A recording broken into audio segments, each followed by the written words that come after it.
শুভ দুপুর বন্ধুরা, সবাই কেমন আছেন? আশা করি সবাই ভালো আছেন, আমিও ভালো আছি আপনাদের দোয়া এবং আশীর্বাদে। আবারও চলে আসছি নতুন আরেকটা খাওয়া দাওয়ার ব্লগ নিয়ে। এটা হচ্ছে চাপা শুটকি ভর্তা, মানে আমি ভুনা করছি, হয়তো আপনারা ভর্তাও করতে পারবেন। আজকে বাসার মধ্যে শুধু একটাই রান্না করেছি, যেহেতু বাকি তরকারি ছিল, আমার খেতে ইচ্ছা করতেছে না। আমি চিন্তা করতেছি আজকে ঝাল ঝাল করে চাপা শুটকি ভর্তা করবো। তো আপনারাও বাসার মধ্যে এই ভর্তাটা করে নিতে পারবেন, খুব মজাদার একটা ভর্তা। রেসিপিটা খুব সহজে পেয়ে যাবেন আপনারা, আমি তাড়াতাড়ি আপলোড করবো। হরে কৃষ্ণ জয়।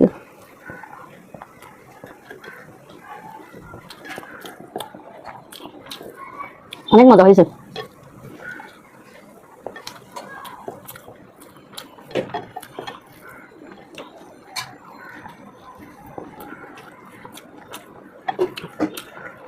কেন জানি না, অনেকের মধ্যে আমার ভর্তা দিয়ে ভাত খেতে ভালো লাগে।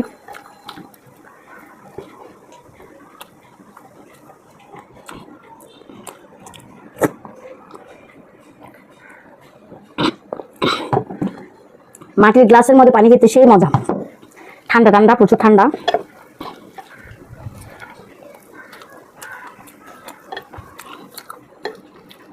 দেখেন ভাতটা কত লোভনীয় হয়েছে।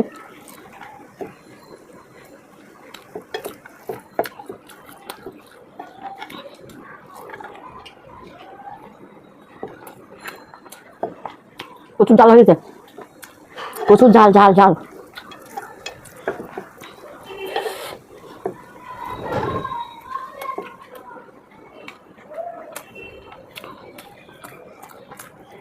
চাপা শুটকি খেয়েছি ভর্তা বিগত 5-6 বছর আগে।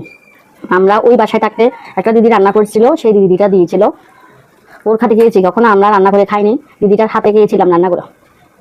এটা অনেকে সিদ্ধ শুটকি বলে, আমরা সিদ্ধ শুটকি বলি, আবার অনেক শুনছি চাপা শুটকি বলে।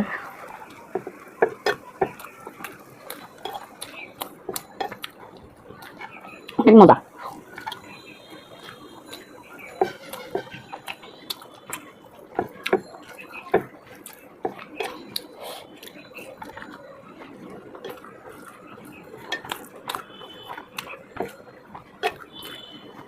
প্রচুর জাল, প্রচুর জাল।